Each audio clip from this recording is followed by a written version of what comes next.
पहले सवाल उठता है कि नाराजगी किससे है, और अगर उसका जवाब सीधे स्पष्ट कड़वी भाषा में बोले तो नाराजगी केवल पार्टी से नहीं है, एक व्यक्ति से। क्या 2014 में ब्राह्मणों ने मुख्यमंत्री योगी का चेहरा देख करके बीजेपी को वोट दिया? या 2017 में क्या आपको लगता है कि बीजेपी को जो वोट पड़े वो मुख्यमंत्री योगी के नाम पे पड़े? ये तो कह दिया जाता है कि नाराजगी बहुत है, नाराजगी बहुत है, ऐसा बोला जाता है कि मानो वो नाराजगी प्रधानमंत्री मोदी से। तब आप उस सवाल के मूल में जाएंगे कि नहीं, प्रधानमंत्री की मोदी से नाराजगी नहीं है, ब्राह्मणों की नाराजगी मुख्यमंत्री योगी से। कि अगर बीजेपी के हाथ से छिटकते हैं तो कहां जाएंगे, ये समझने की बात है। तो ब्राह्मणों के जाने के, गुस्सा होकर, नाराज होकर के जाने की दो ही जगह हैं, एक कांग्रेस और दूसरी बसपा। अगर जाता है ब्राह्मण वोट थोड़ा बहुत नाराज होकर के कांग्रेस को या बीएसपी को, तो मेरे हिसाब से बीजेपी को उसका बहुत बड़ा असर नहीं होगा। नमस्कार, स्वागत है आपका यूपी तक में। मैं हूं कुमार अभिषेक। आज हमारे साथ एक बार फिर जुड़ रहे हैं देश के जाने माने सेफोलॉजिस्ट और सी वोटर के हेड यशवंत देशमुख। और आज हम यूपी तक में इस बात पर चर्चा करेंगे कि आखिर उत्तर प्रदेश में ब्राह्मण वोटों को लेकर जो चीजें इस वक्त चल रही हैं, तो ये ब्राह्मण पॉलिटिक्स दरअसल है क्या, ये कितना असर डालेगा, और जो ब्राह्मण पॉलिटिक्स की एक पूरी इस वक्त तैयारी चल रही है अलग अलग पॉलिटिकल पार्टियों की, वो कहां ठहरता है। स्वागत है सर आपका, यशवंत देशमुख जी। यूपी तक में हमारे इस विशेष इंटरव्यू में आपका स्वागत है सर। मेरा पहला सवाल यही है कि उत्तर प्रदेश का जो ये ब्राह्मण मतदाता है, कि आप सेफोलॉजिस्ट हैं, आपने बहुत नजदीक से इन्हें देखा भी है और बकायदा इनके सर्वे और तमाम चीजों को आप देखते रहते हैं, ये किसके साथ है? सबसे पहला सवाल तो सर यही है, किसके साथ है? देखिए, जो जितने भी आकलन आ रहे हैं या जो भी है, उसमें हम लोग का जो पिछला सर्वेक्षण हुआ था, एबीपी के ऊपर आया था, उसमें अभी भी एक बात तय थी कि 40% के ऊपर ही मतदाता हैं जो बीजेपी के साथ अभी भी हैं। तो जो वहां का अरिथमेटिक था वो कुछ 40, 25, 15 और 5 मोटे तौर पे एक आप इस तरह से मान लें कि उसी के बीच में बटा हुआ था। और लगभग 10% की तो हेल्दी गैप एक माना ही जा सकता है कि वो हमेशा से मेंटेन रहा है अरिथमेटिक में जो है। लेकिन केमिस्ट्री बिगड़ी हुई थी उत्तर प्रदेश में निस्संदेह, और अभी भी कोई बहुत सुधर गई है ऐसा नहीं है, क्योंकि केमिस्ट्री इनऑर्गेनिक जो है, जो पार्टी के बाहर की है वो भी बिगड़ी है, और ऑर्गेनिक यानी पार्टी के अंदर की वो भी बिगड़ी हुई बीजेपी की। तो उसके ऊपर वो कितना पार पा पाएंगे, ये चीज सोचने की होगी। लेकिन ये जो ब्राह्मण मतदाताओं के ऊपर खासतौर पे बहुत ज्यादा पिछले 1-1.5 साल से बहस चल रही है, खासतौर पे मुख्यमंत्री योगी के बनने के बाद से एक तरह से जो बहुत ज्यादा आरोप लग रहा है कि ठाकुर लॉबी बहुत सक्रिय है और ब्राह्मणों को पीछे किया जा रहा है। मेरे ख्याल से वो एक जिसे कहते हैं ओवर द काउंटर या लार्जर देन लाइफ एक बहस है अभिषेक, क्योंकि ऐसा उस बहस में लगता है कि ब्राह्मणी वोट है जो बीजेपी के जिसके कारण जीती है, और अगर ब्राह्मण चले गए तो बीजेपी का बंटाधार हो जाएगा सारी चीजें। तो ये कुछ गलत फहमियां हैं। मुझे लगता है उन गलत फहमियों को आंकड़ों से भी और जो जानकारी है उनसे दूर कर लेना बेहतर होगा, तब हम आकलन ज्यादा बेहतर कर पाएंगे। अभी जो सबसे ज्यादा चर्चा इस ब्राह्मण वोट को लेकर के है कि भाई ब्राह्मण नाराज है, और ब्राह्मण आप भी कह रहे हैं कि मेजॉरिटी अभी बीजेपी के साथ अभी भी थी, अभी भी है। लेकिन क्या एक सवाल उठ रहा है कि अब 7-8 महीने का वक्त है, तो क्या ब्राह्मण साथ रहेगा? आपको लग रहा है? क्योंकि बहुत कुछ पॉलिटिक्स जो है ब्राह्मणों को लेकर के सभी दलों में एक तरह की चर्निंग चल रही। देखिए, ब्राह्मण बीजेपी के साथ में इतने सालों में कब नहीं था। अगर आप उत्तर प्रदेश की ब्राह्मण पॉलिटिक्स को अगर आप देखें या समझने की कोशिश करें, तो 80 के दशक तक ब्राह्मण जो है वो कांग्रेस के साथ में था। नारायण दत्त तिवारी जी के मुख्यमंत्री रहते हुए ब्राह्मण पूरी तरह कांग्रेस में था। एक तरह से कह सकते हैं पहली डेंट जो ब्राह्मण वोट की लगी थी वो 89 में, जब बीजेपी का उभार होना शुरू हुआ था, अयोध्या आंदोलन, उसमें ब्राह्मण वोट जाने शुरू हुए और कांग्रेस की जो दुर्गति हुई उस चक्कर में ब्राह्मण पूरी तरह बीजेपी के खाते में चला गया। तब से वो बीजेपी के पास में था, केवल एक इलेक्शन को छोड़ के 2007 में, जबकि बहुजन समाज पार्टी को ब्राह्मण गया। और 2007 में मायावती के साथ में ब्राह्मण जाने को लोग एक तरफा देखते हैं। लोग ये नहीं एनालाइज करते कि 2007 में ब्राह्मण जो बीएसपी को गया, इसीलिए 2014 में दलित बीजेपी को पड़ा। ये लोग बहुत बहुत महीन सा एंगल है। देखिए, ये सब जो उत्तर प्रदेश को जमीनी स्तर पे जानते हैं, वो ये नहीं वो जानेंगे, और जो नहीं समझ पाते हैं वो ये नहीं मानेंगे कि दरअसल ब्राह्मण और दलित वोटों की जो राजनीति है ये हमेशा साथ में घूमी है।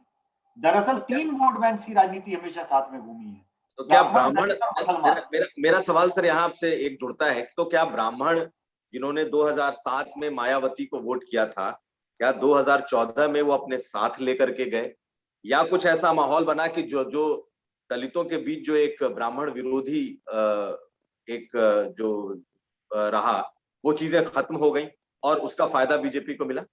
बिल्कुल, और मुझे लगता है कि अगर आप 96 के बीच मिड 90s की पॉलिटिक्स देखें, जिस समय कल्याण सिंह जैसे कद्दावर नेता की के विरोध को भी दरकिनार करके संघ ने एक तरह से मंजूरी दी कि मायावती को सपोर्ट करना चाहिए सीएम बनाने के लिए।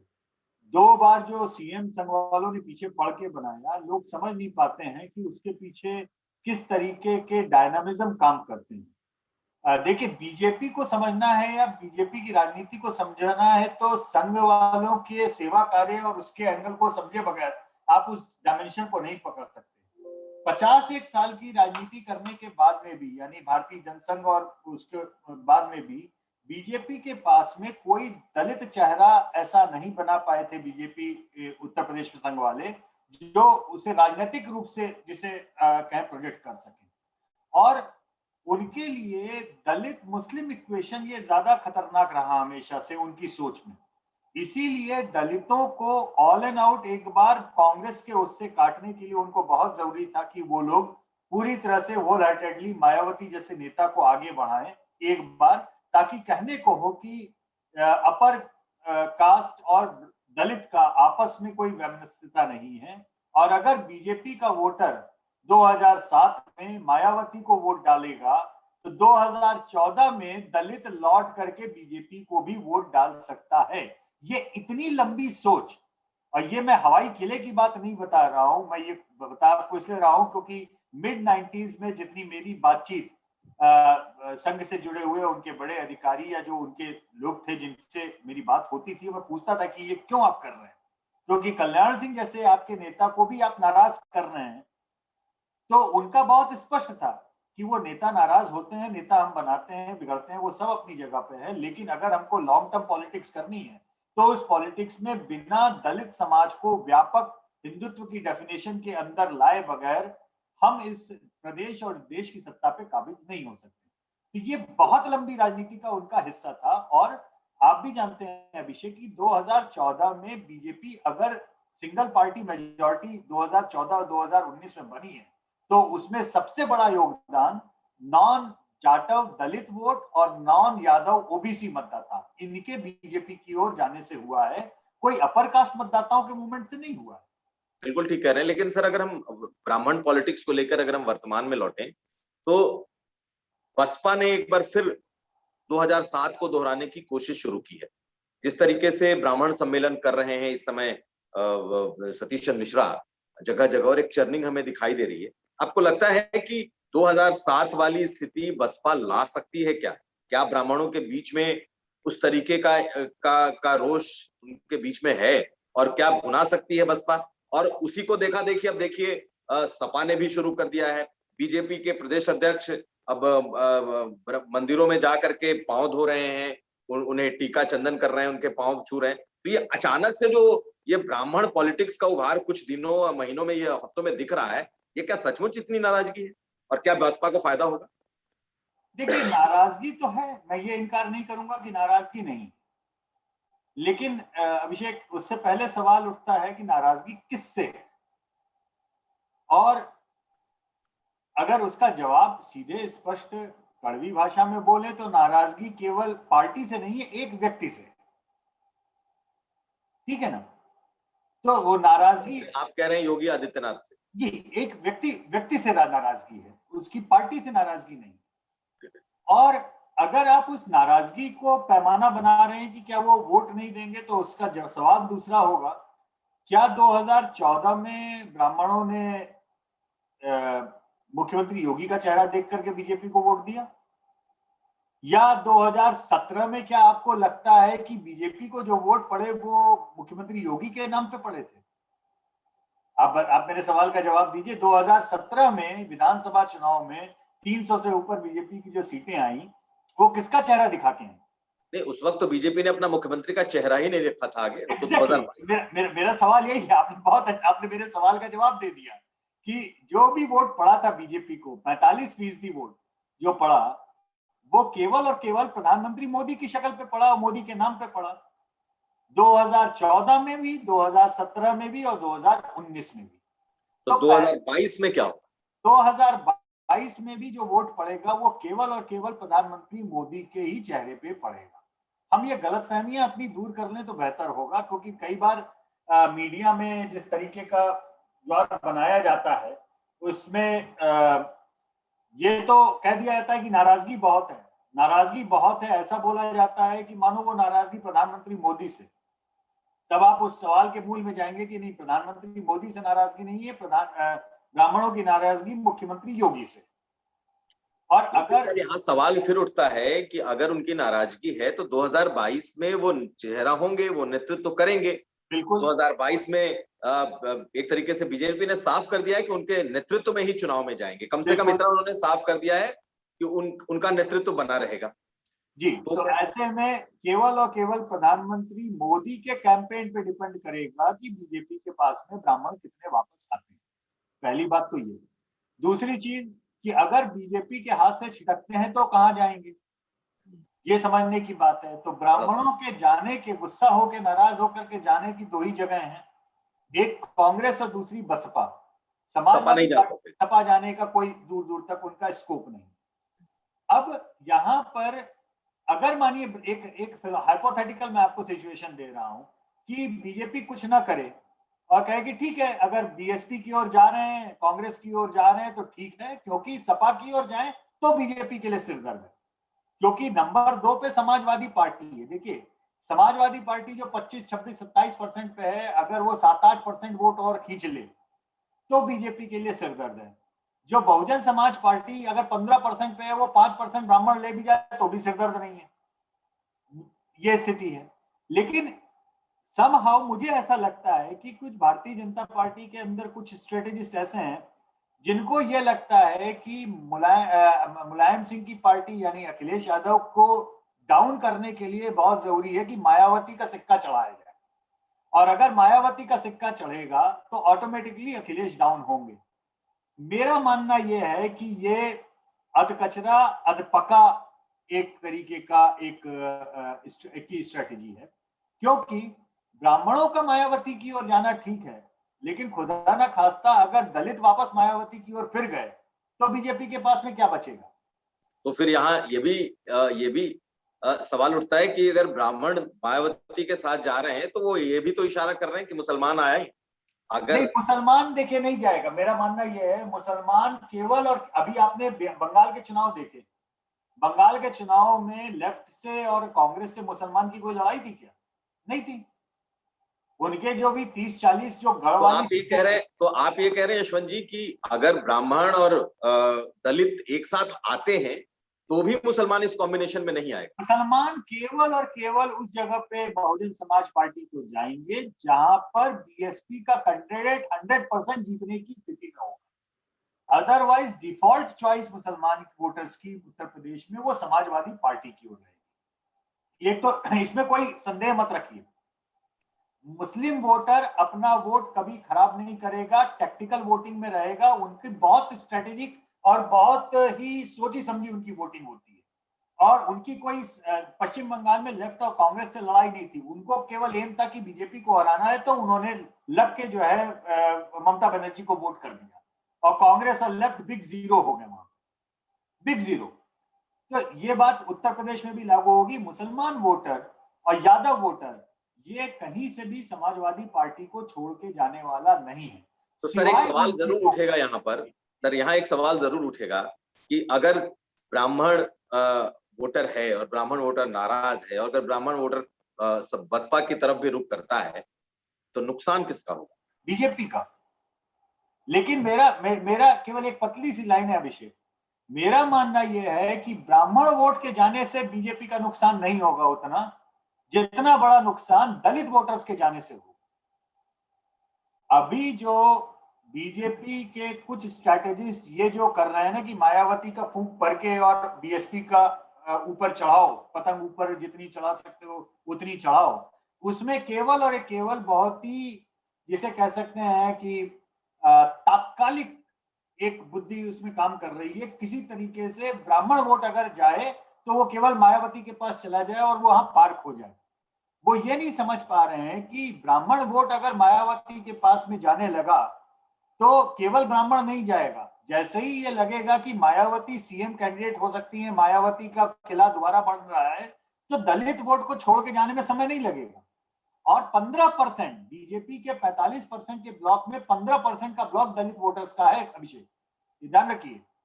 15% दलित, 15% ओबीसी और 15% अपर कास्ट जिसमें ब्राह्मण भी शामिल है। ब्राह्मण उस 15% में मुश्किल से 5% है। तो 5% ब्राह्मण गए उसका नुकसान नहीं होगा, लेकिन 15% दलित चले गए अगर, तो वो बीजेपी के लिए बहुत घातक होगा।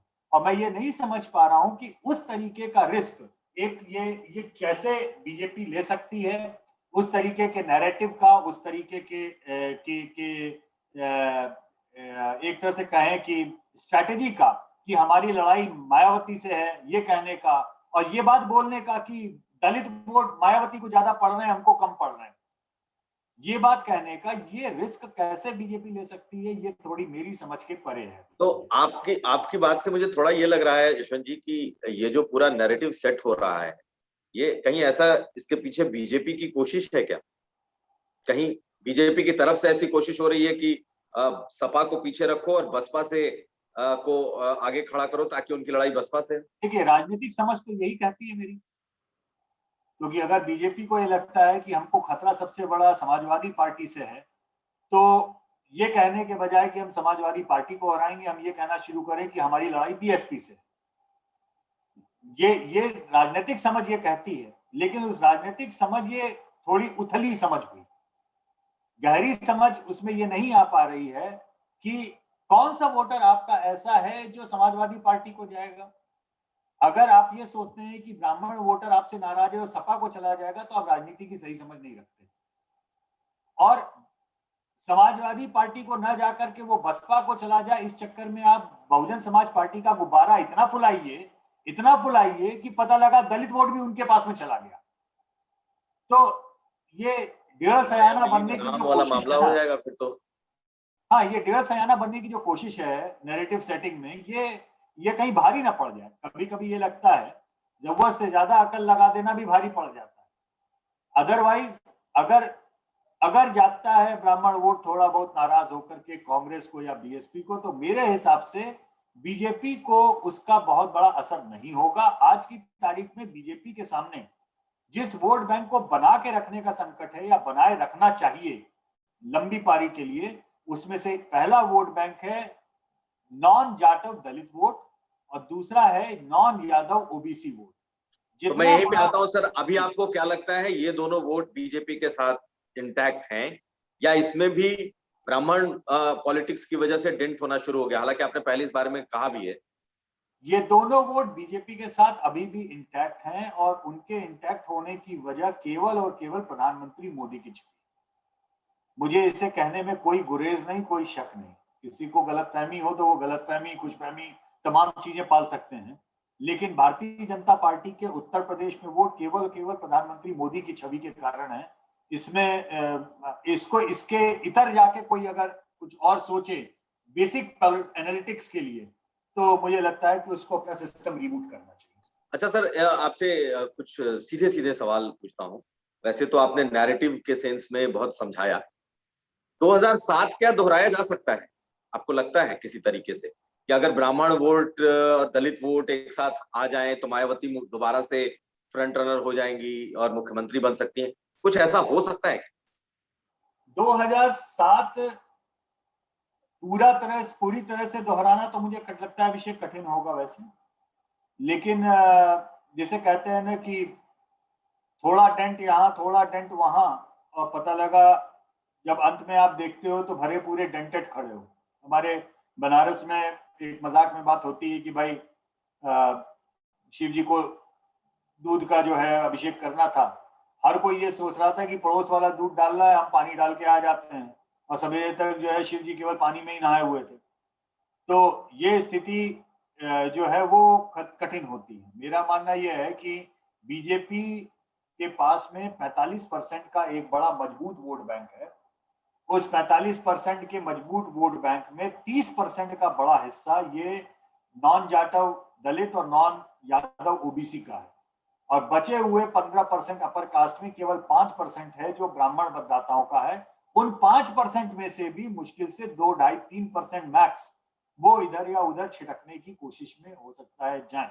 तो अगर आप 45% में से 2, 2.5, 3% हटा भी दें तो भी 42.5 तक बीजेपी का कोर वोट बचा रह सकता है। इसलिए ब्राह्मण मतदाताओं के छिटकने से कुछ हद तक नाराजगी से बीजेपी को इलेक्टोरल डैमेज नहीं होगा, लेकिन अगर ये बीएसपी को फूंक भरते रहेंगे और कहीं अगर उस चक्कर में दलित मतदाताओं ने रिवर्स गियर मार लिया तो वो बीजेपी कहीं की नहीं रहेगी, क्योंकि तब 10% का डेंट लगेगा और वो बीजेपी को इतना झटका लगेगा कि जिसको खड़ा करने में उन्हें 50 साल लगे और होने में 5 महीने नहीं लगे।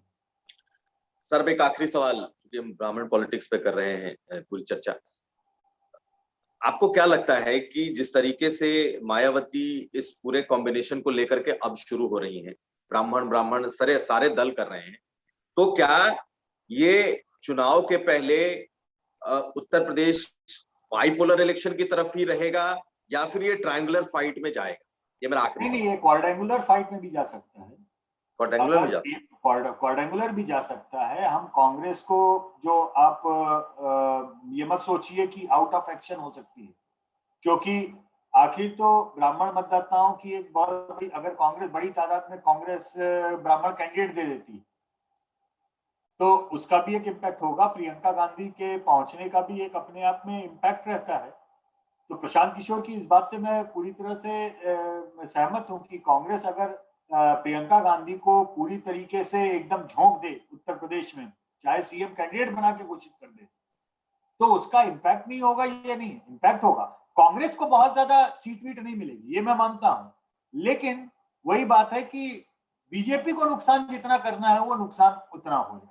लेकिन कांग्रेस के बढ़ने से एक और बात भी है अभिषेक, कि केवल बीजेपी का नुकसान नहीं होगा, कांग्रेस के बढ़ने से समाजवादी पार्टी का भी नुकसान होगा, बसपा का भी नुकसान होगा।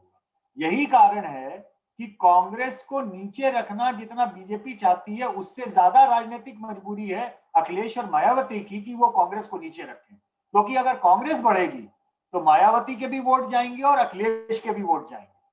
अखिलेश का मुसलमान जाएगा, मायावती के जाटव जाएंगे। कांग्रेस के लिए पास में जाना ये नेचुरल कॉन्स्टिट्यूंसी रही है, इसलिए क्वाड्रेंगुलर भी हो सकता है, आप ये ध्यान रखें। और मायावती की पार्टी का बढ़ना या मायावती का बढ़ना ये बीजेपी के लिए किसी भी कोने से बहुत बहुत ज्यादा अच्छा संकेत मैं नहीं मान सकता, अनलेस कि वो कभी आगे पीछे वो एनडीए के अंदर आ जाए और बीजेपी के साथ चुनाव लड़ जाए, वो एक अलग बात है। मतलब वो, और राजनीति में हम मना भी नहीं कर सकते, हमने तो सब कुछ देख लिया ना, पीडीपी बीजेपी की सरकार देख ली, कांग्रेस शिवसेना की सरकार देख ली, तो बचा क्या है अभिषेक? आप ये क्यों मान के चल रहे हैं कि कल के दिन मायावती एनडीए में नहीं होंगी या शरद पवार एनडीए में नहीं होंगे? लेकिन उस स्थिति तक आने तक अगर ये मायावती को या बहुजन समाज पार्टी को बहुत बढ़ाएंगे तो ये एक स्ट्रेटेजिक भूल होगी बीजेपी के सिरे से, जिसको उन्होंने बहुत तरीके से, बहुत सलीके से जिन दलित मतदाताओं को अपनी तरफ लाए हैं, ब्राह्मण वोट के जाने की राजनीति का ढिंढोरा पीटते पीटते वो ये नहीं बहुत देख पा रहे हैं कि ये 2007 और 2014 की एक जो बड़ी क्लासिकल इक्वेशन है वो उसको नहीं समझ पा रहे हैं। 2007 में ब्राह्मण गया था, इसलिए 2014 में दलित आया था बीजेपी के पास में। ये दोनों चीजों का जब तक आप महीन इक्वेशन नहीं पकड़ेंगे तब तक इसको आप समझ नहीं पाएंगे। और अभी ये सोचना कि ब्राह्मण अकेले मायावती की ओर जाएगा, माफ कीजिएगा, ये समझदारी का इक्वेशन नहीं है। ब्राह्मण जाएगा तो दलित लेके जाएगा। बीजेपी के लिए असली खतरा नॉन जाटव दलित वोटों के जाने का है, ब्राह्मण जाने का नहीं। बस आखिरी सवाल सर, क्या ब्राह्मण वोटों का छिटकना ऐसा हो सकता है क्या कि ये बीजेपी की सरकार को गिरा या बना सकते हैं? ऐसी ताकत है? ये आखिरी सवाल। ब्राह्मण वोटों का अकेले छिटकना उतनी बड़ी सरकार गिराने की स्थिति तक नहीं लाएगा। 150 सीटें वो कम हो जाएं वो चलेगा, लेकिन एक ब्राह्मण जाएगा और साथ में 3 दलित लेके जाएगा तो मामला 150 पे लेके आएगा। ये हमेशा ध्यान रखिए।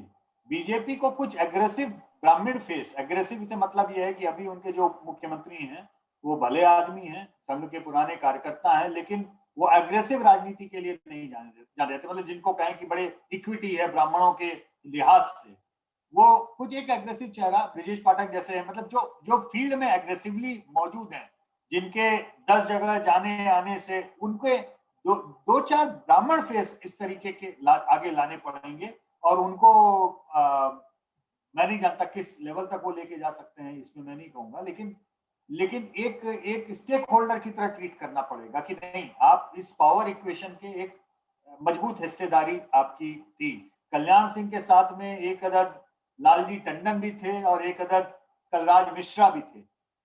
चेहरे की जो एक अहमियत होती है ना आपकी, और सबसे बड़ी बात कि अटल जी लखनऊ से थे, तो आप ये समझिए कि वो एक पूरी नैतिक लीडरशिप, नेतृत्व ब्राह्मणों का वो उत्तर प्रदेश में केवल और केवल अटल जी के बाद में सीधे नरेंद्र मोदी के हाथ में आया। नरेंद्र मोदी के कारण ही, मोदी के चेहरे पर ही वो वोट बीजेपी को पड़े।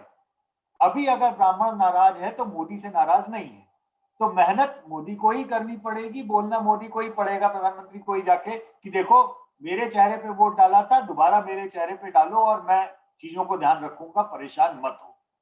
लेकिन हमेशा याद रखिए, ब्राह्मण गया, 3 साथ में अगर दलित ले गया तो स्थिति गंभीर हो। बहुत धन्यवाद सर आपका। आपके जरिए आज हम लोगों ने इस वक्त जो उत्तर प्रदेश की ब्राह्मण पॉलिटिक्स हो रही है इसको समझने की कोशिश की और बहुत बेहतर समझने की हमने कोशिश की। हम कोशिश ये करेंगे कि और अन्य जातियों का जो राजनीति है आने वाले समय में उसे भी एक एक करके आपसे समझें। तो बहुत धन्यवाद सर इस पूरे उसको समझाने के लिए। तो हमारे साथ थे यशवंत देशमुख, जाने माने सेफोलॉजिस्ट और सी वोटर के हेड। हम फिर आगे भी इनसे ऐसी ही चर्चा यूपी तक के लिए लाते रहेंगे। धन्यवाद सर आपका आज यूपी तक से जुड़ने के लिए।